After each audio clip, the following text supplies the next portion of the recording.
Good morning. Please be seated.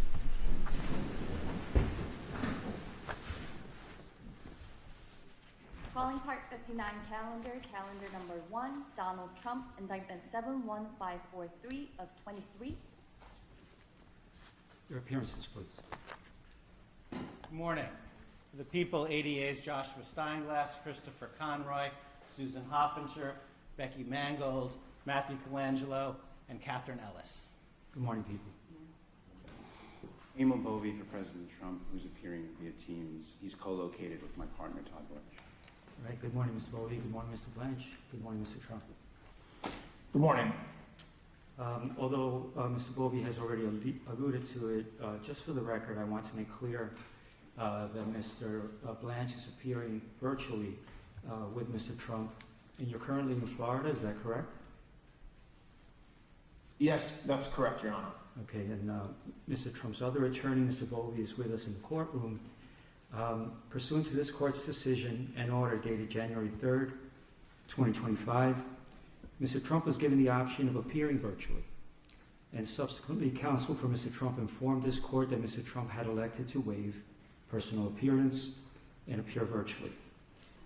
The position of sentence in this matter is permitted in New York, and I direct your attention to the matter of People v. Reyes, 72 Miscellaneous 3rd, 1133, 2021. Before turning to the matter of sentencing, I want to confirm that the people and defense counsel have both received copies of the probation report. You have not? Thank All right, let the record reflect that the people are being handed a copy now. Mr. Bovey's being handed a copy. Why don't you take some time and look at it, okay? Thank you.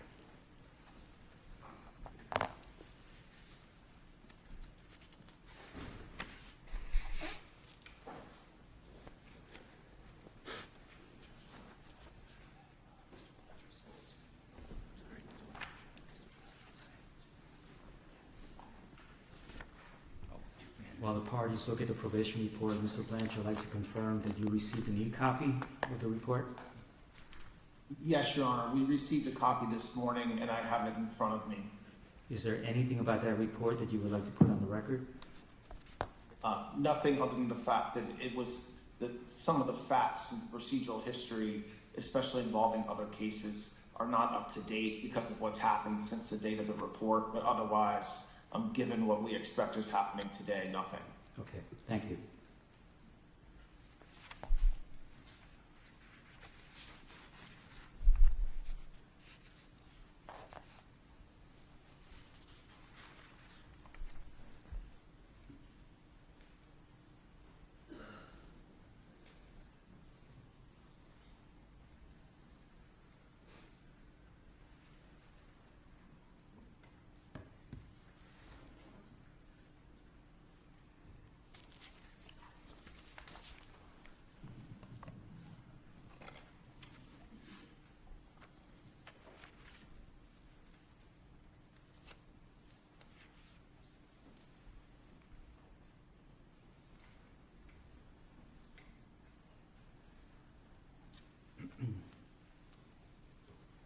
People, is there anything about the probation report that you would like to put on the record? No, Judge, I'm just need a couple You need more minutes, time? if you Sure. don't mind.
Thank you, Judge. Sure. I don't think there's anything that we need to put on the record about it. Okay, thank you. Let's impose sentence, please. Donald Trump, you're before the court for sentence following the conviction by trial to 34 counts of falsifying business records in the first degree. Before being sentenced, the court will allow you, your attorney, and the assistant district attorney an opportunity to address the court with any matters relevant to sentencing. For the people, Thank you. Judge, where's the preferred place for me to stand? Wherever you feel comfortable. Okay. The defendant in this case, as you know, stands convicted of 34 counts of falsifying business records in the first degree, all Class E felonies. Each carries a range of authorized sentencing options for as much as 1 1/3 to 4 years in state prison to a variety of non-incarceratory sentences. In this court's January 3rd decision on the defendant's Clayton motion, Your Honor indicated an inclination to impose an unconditional discharge. Under all the circumstances of this case, its unique posture and the defendant's status as president-elect, the people recommend a sentence of an unconditional discharge.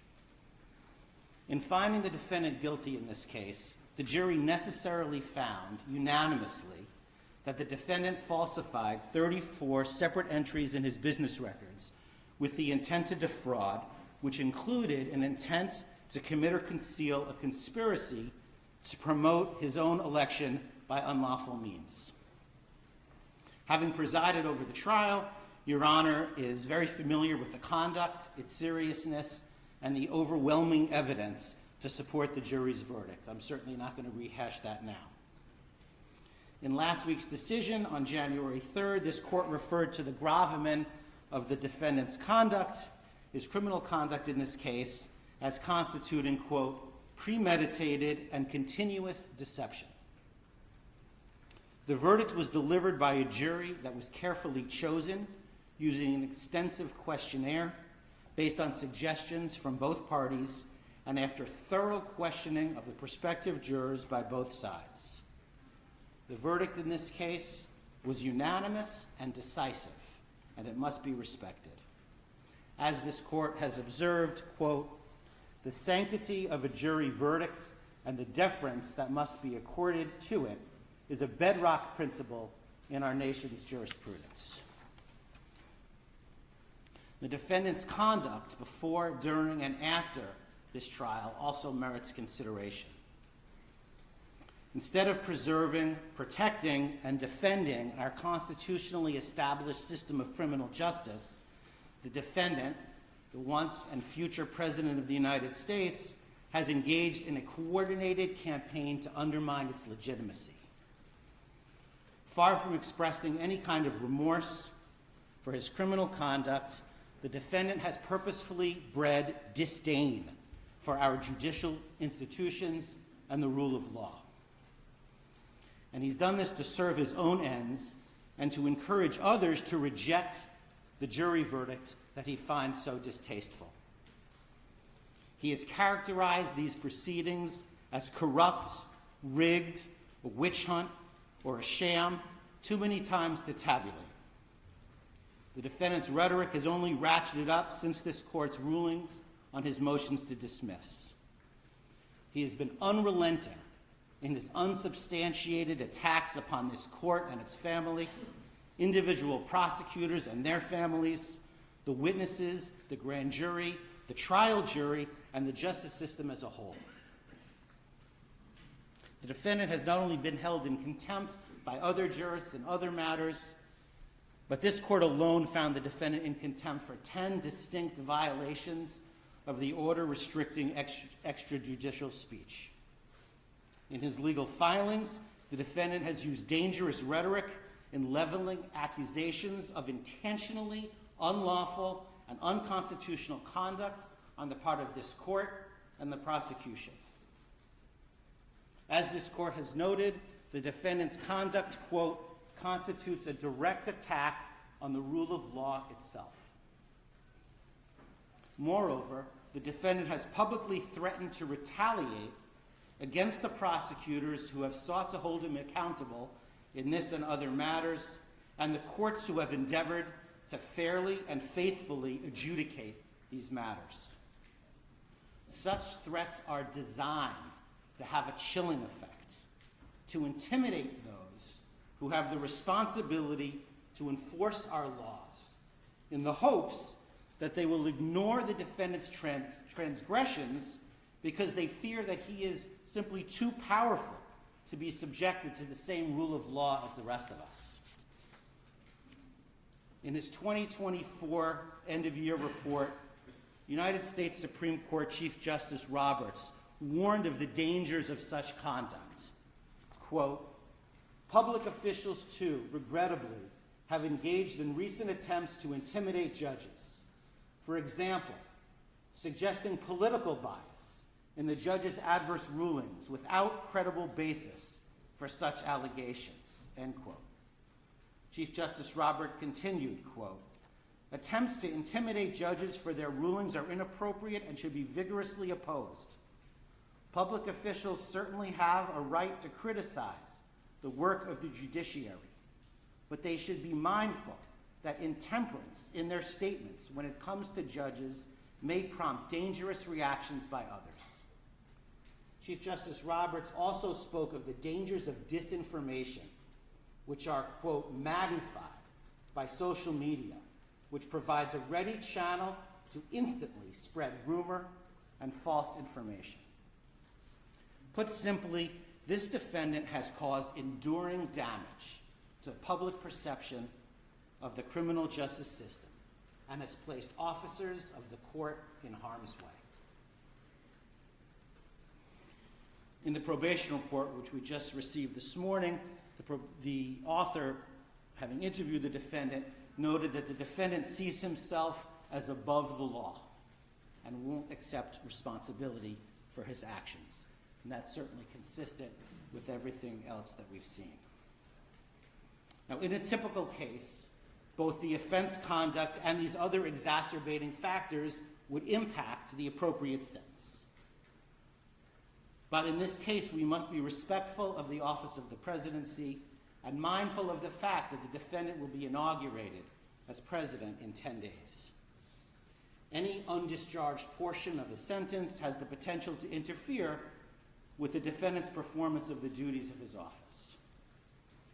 As a practical matter, the most sensible sentence prior to his inauguration is an unconditional discharge. The court has expressed an inclination to do exactly that because, in the court's words, quote, "the most viable solution to ensure finality and allow defendant to pursue his appellate options is to proceed to sentence." Now, as you know, in New York, a conditional discharge is authorized by penal law, quote, "if the court, having regard to the nature and circumstances of the offense and to the history, character, and condition of the defendant, is of the opinion that neither the public interest nor the ends of justice would be served by a sentence of imprisonment and that probation supervision is not appropriate."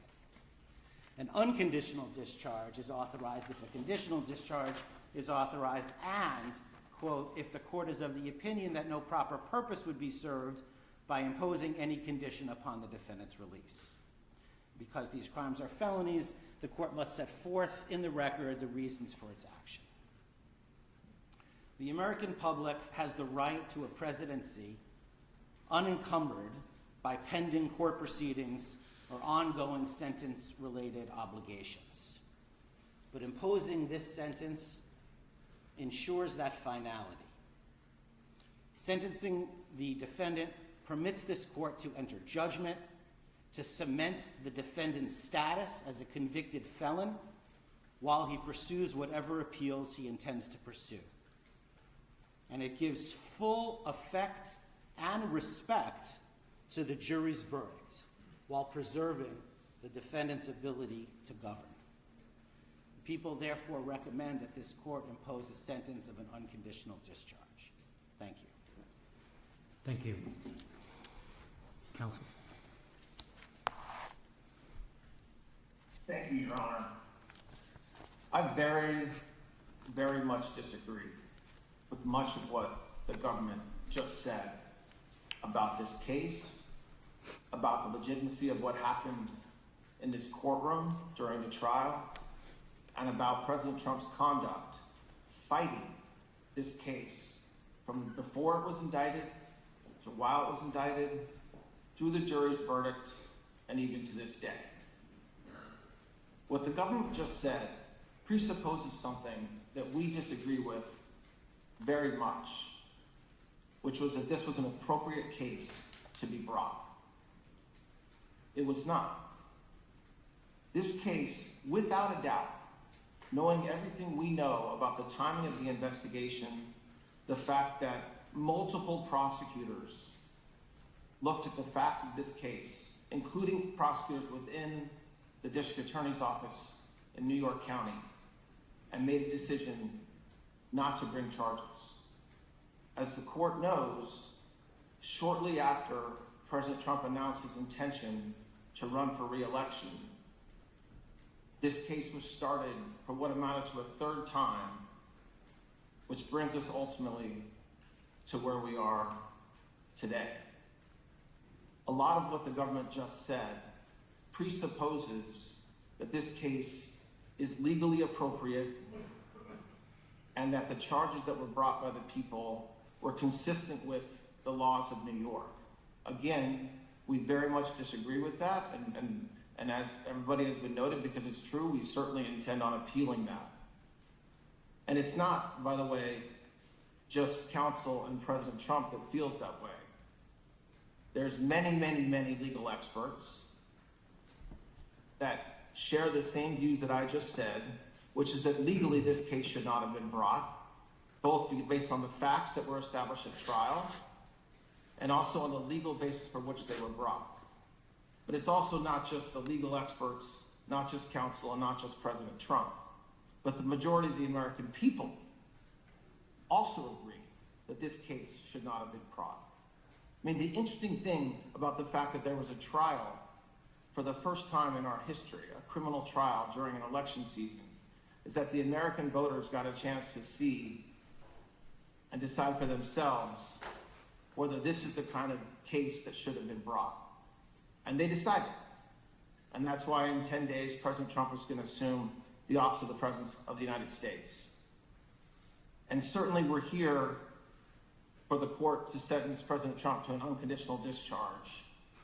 And for that, it's a very sad day. It's a sad day for President Trump and his family and friends.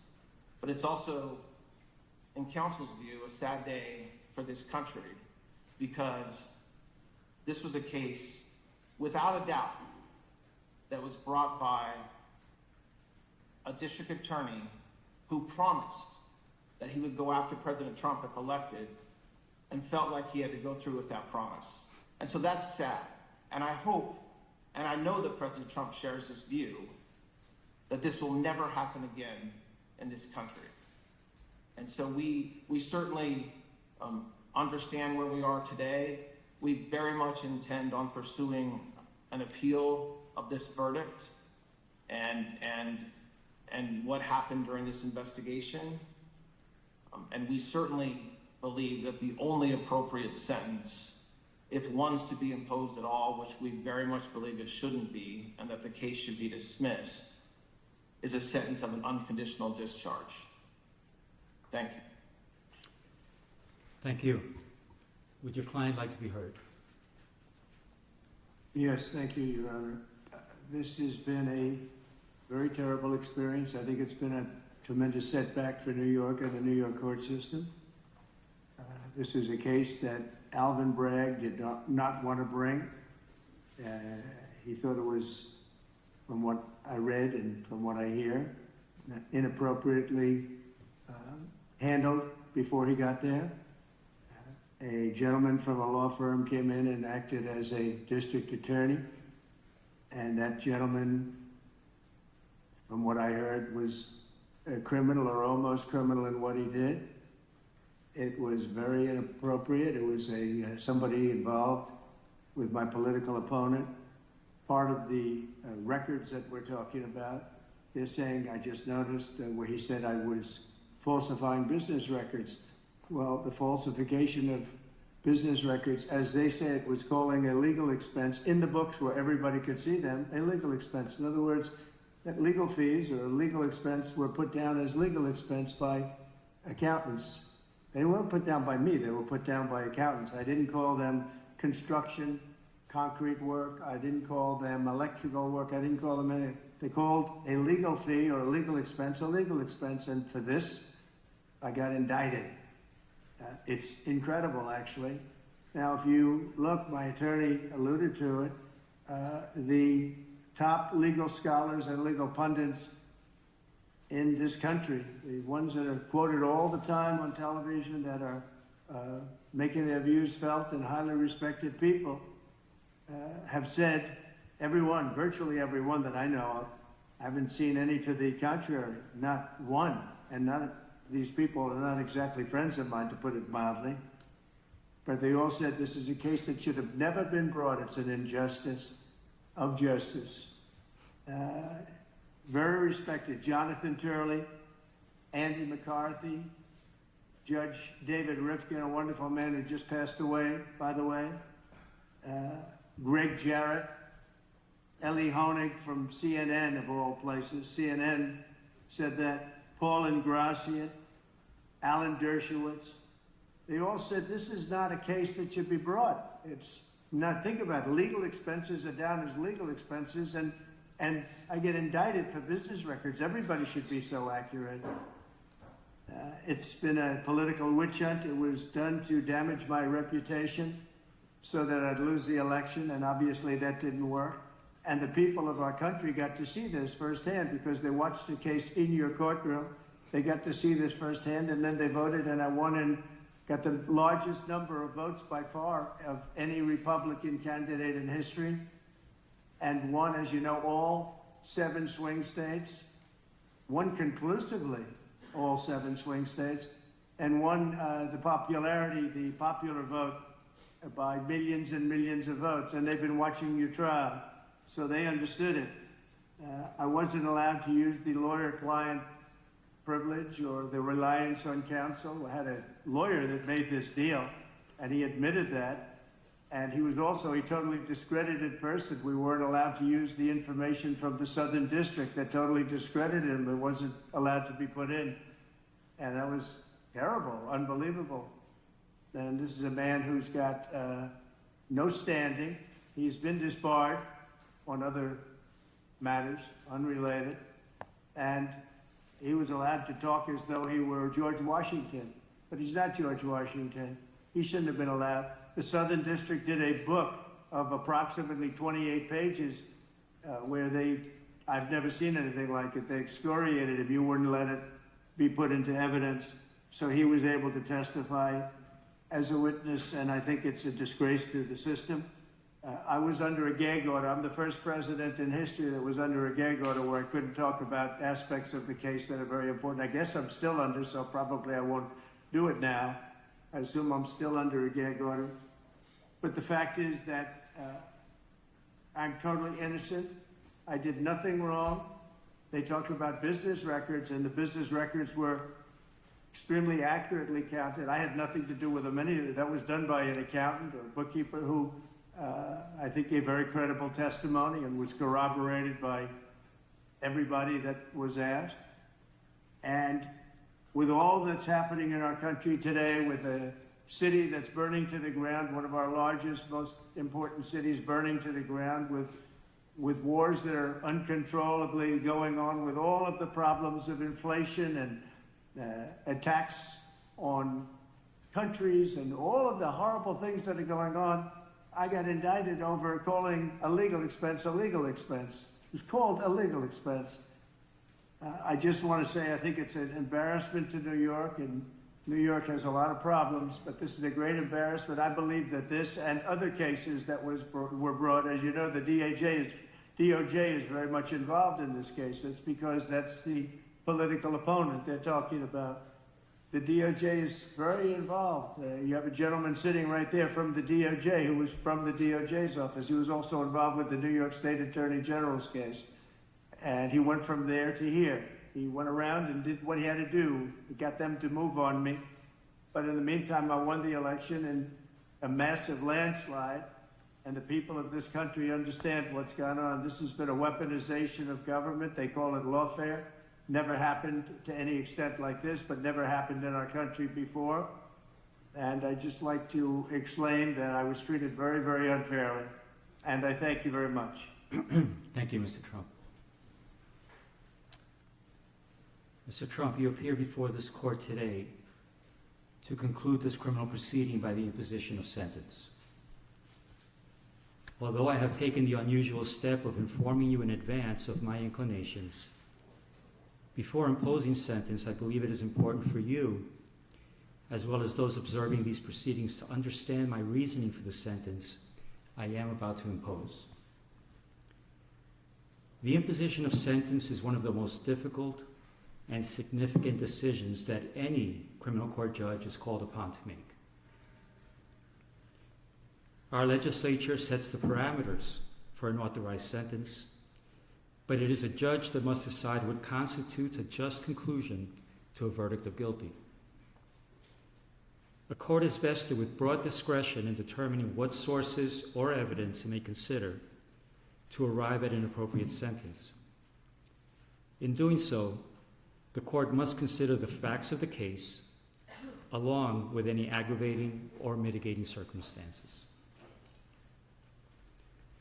In my time on the bench, I've been called upon to grapple with this weighty responsibility for countless defendants who have been found guilty after trial for an assortment of offenses, ranging from nonviolent Class E felonies to the most heinous of crimes, including homicides, sex trafficking, and child sexual abuse. The task is always difficult and deserving of careful consideration, whether the sentence be an unconditional discharge or incarceration of 25 years to life. However, never before has this court been presented with such a unique and remarkable set of circumstances. Indeed, it can be viewed fairly that this has been a truly extraordinary case. There was unprecedented media attention, public interest, and heightened security involving various agencies. And yet, the trial was a bit of a paradox because once the courtroom doors were closed, the trial itself was no more special, unique, or extraordinary than the other 32 criminal trials that took place in this courthouse at the same exact time. Jury selection was conducted, the same rules of evidence were followed, opening statements were made, witnesses called and cross-examined, evidence presented, summations delivered, the same burden of proof was applied, and a jury made up of ordinary citizens delivered a verdict. And it was all conducted pursuant to the rules of procedure and guided by the law. Of course, part of what made it feel somewhat ordinary was the outstanding work, preparation, and professionalism of the clerks, court officers, court reporters, security personnel, and the entire staff of this building who did their jobs as they would with any other criminal trial.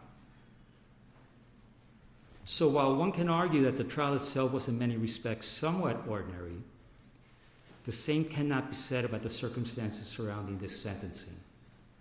And that is because of the office you once occupied and which you will soon occupy again.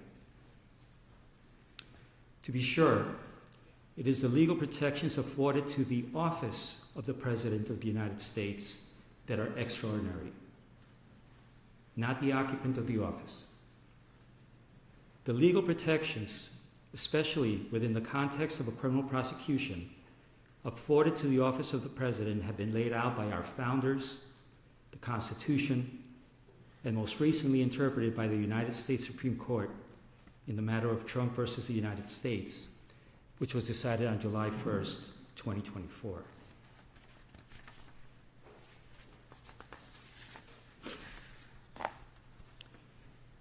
As with every other defendant in your position, it is my obligation to consider any and all aggravating and mitigating factors to inform my decision. Some of those aggravating factors have already been articulated in my Sandoval ruling at the start of this trial, and by my recent written decisions on December 16th and January 3rd. Thus, they need not be repeated at this time. However, the considerable, indeed, extraordinary legal protections afforded by the office of the Chief Executive is a factor that overrides all others. To be clear, the protections afforded the office of the President are not a mitigating factor. They do not reduce the seriousness of the crime or justify its commission in any way. The protections are, however, a legal mandate which, pursuant to the rule of law, this court must respect and follow.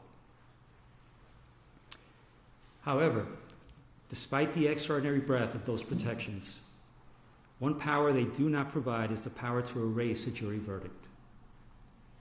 It is clear from legal precedent, which until July 1st was scarce, that Donald Trump, the ordinary citizen, Donald Trump, the criminal defendant, would not be entitled to such considerable protections.